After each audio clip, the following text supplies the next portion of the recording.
The key is the word compulsion. The idea of drawing all children, all young people, into some universal program administered by the leader or the leaders is as old as Plato, probably older.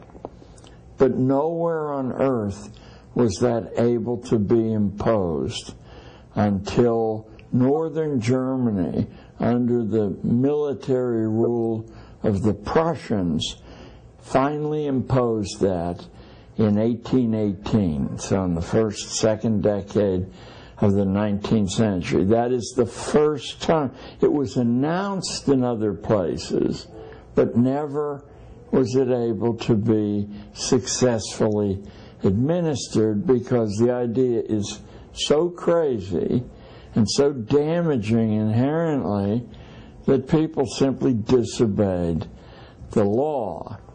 The experience of Prussian Germany was that it was possible to convert sovereign human beings into human resources. That's a translation of a German compound. And that by making these people incomplete, making them unable to think in contexts, but they could be converted into specialist tools for management, scientific management. Horace Mann was hired by the railroad and coal interests of New England to bring about compulsion. He had no interest in schooling. He was an ambitious young politician.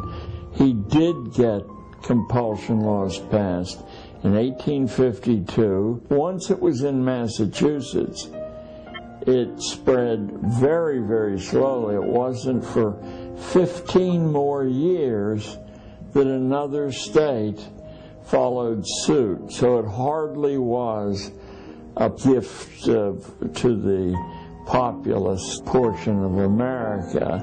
I smile a little bit when I say that, because the mythology is that it was greeted everywhere with great enthusiasm. Not only did parents resist compulsory schooling, they sometimes did so violently. So vehement was the opposition in Barnstable on Cape Cod that state militia were brought in to march children to school under armed guard. A primary reason why the mass of the American population resisted compulsory schooling was a widespread belief that its purpose had little to do with education and everything to do with control. Their suspicions were well-founded. An undercurrent of class warfare runs through early American education documents. The U.S. Bureau of Education Circular of Information for April 1872 explains that inculcating knowledge teaches workers to be able to perceive and calculate their grievances, thus making them more redoubtable foes in labor struggles. Such an enabling is bound to retard the growth of industry. 16 years later, in the report of the Senate Committee on Education, is equally explicit. We believe that education is one of the principal causes of discontent of late years, manifesting itself among the laboring classes. The first Red Scare, in my judgment, is the trigger event for the embedment of compulsion schooling in the United States. The Red Scare of 1848 is probably the reason that one American state fell under the compulsion regimen. There are literally thousands of books from the period 1880 to, say, 1920, roughly, that deal with how you scientifically engineer a factory or a church congregation or young people in school. School which followed a general outline of converting kids into obedient tools, now took on a very, very mechanistic aspect under this surge of scientific engineering. In 1903, the Atlantic Monthly called for adoption of scientific management in schools. Prominent education theorist William C. Bagley stressed a need for unquestioned obedience. The new system would train children for life in 20th century America. Their role, to fulfill the needs of commerce, industry, and government. In the community with the best education, more shoppers, more merchandise moving, a higher average of per capita sales. In the other community, fewer shoppers. Maybe things will look up in the long run. In the first community, there's a larger magazine circulation per 1,000 population. A much smaller circulation in the second community, a decline in demand. The student of typing, shorthand, and business machines becomes a producer upon graduation, a tax-developed community asset. He prepares for radio and electronics. His future promises a profit on the taxes invested in him. As education raises the cultural level, so it must also introduce youth to the know-how of production and stir interest in precision, efficiency, and service. With graduation, the community receives a new supply of young people who want a better life on the one hand and who have the ability to work for it on the other. Now the tax investment returns to the taxpayer. In order to aid in the process, the Gary Plan was introduced. It had a new organizational scheme in which different subjects would be taught by different departments. Similar to the breaking down of factory jobs under Taylorism, students would be herded from classroom to classroom in order to digest a stream of standardized factual information. Like Pavlov's dogs, they would do so at the ring of a bell. Children, go where I send you. Where send me, I'm going to send me one by one. I want but a little baby, I want by the Virgin Mary. Born in Bethlehem. Children, go where I send you. Where send me.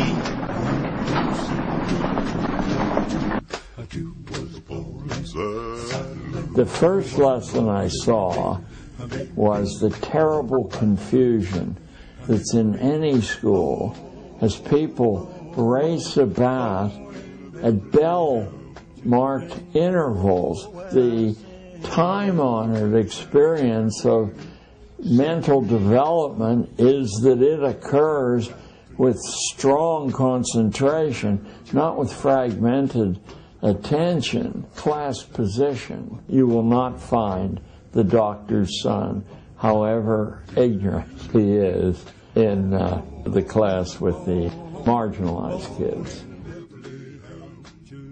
Indifference is wonderful. This is a factory to create indifference to intellectual things, to ideas. They have to be whipped, ordered, and disciplined to do anything. Or, just as bad, they have to be offered bribes to do it. Emotional dependency, sure. Probably half of these 60 million kids who attend school in the United States, removed from their own families at a very vulnerable age, become emotionally dependent on a pat on the head, a smile, avoiding an insult.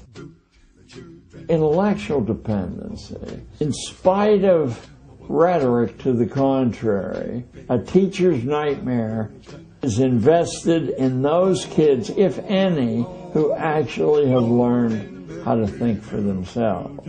The teacher's job is not only to convey bits of information that should not be challenged, but also to convey how you connect those bits of information, but not practice in doing that for yourself. You memorize someone else's connection. What is a circle? Billy Henlow. A circle is a closed curve in which all endpoints on the circumference are equally distanced from the center points. Very good. Provisional self-esteem This really ties into the grades, the test scores, the signs of approval by the teacher. You're allowed to feel good about yourself if an authority issues a signal that you can do that. On the other hand, if the authority condemns you, the only way you can feel good about yourself is to become an outlaw.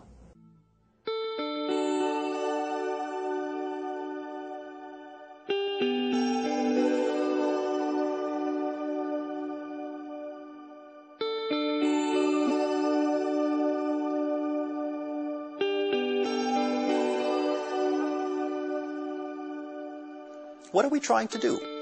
If our goal is to help kids become critical thinkers, lifelong learners who really enjoy thinking and reading and playing with numbers and ideas, if we want to help them become good learners and good people who can create and sustain a functioning democracy, then education would look very different from the way it looks right now, at least in our culture. We would have to question the use of grades. What research finds is that when kids are trying to get good grades in school, three things tend to happen. They begin to lose interest in the learning itself. Now their purpose is just to get a good grade, rather than to engage with the question or problem at hand. Second, they tend to think less deeply and retain knowledge for a shorter period of time compared to kids who don't have any grades. And third, they tend to pick the easiest possible tasks. That's not because they're being lazy, it's because they're being rational. If we tell kids we want to see a better report card, we want to see higher grades, naturally they'll pick the shortest book or the easiest project because that maximizes the chance of achieving that goal. So, regardless of what your goal is, if you're interested in assessing kids and teachers and schools to see, are we doing a good job here, you would never need tests in order to see whether kids are learning and where they need help, and you would never need grades to report the results of the evaluation we place on those assessments. We would certainly do away with standardized testing, the kind of testing used in particular states or provinces where everyone takes the same test and then you compare everyone's scores. These tests tend to measure what matters least. It tends to be a good marker for family income, because what standardized tests mostly measure is the size of the houses near a school. But it's the case that some of our deepest thinking kids just don't do well on tests. And some kids who get great scores have never had an original idea in their lives. Well, I thought you just judged by tests.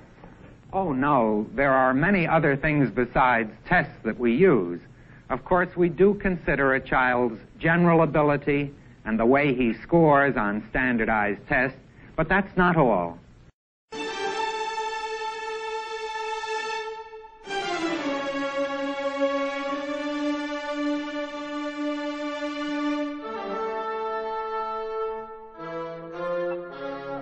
Competition builds character. In fact, what we find is that by any reasonable notion of character in terms of psychological health or self-esteem, that competition undermines that and creates a kind of neurosis, because we come to think of ourselves as good and competent only to the extent that we have defeated other people. And so we're always playing this desperate king of the mountain game, where we're all worried about triumphing over other people and stepping on their faces and looking at them as if they're going to step on our faces. That has two effects.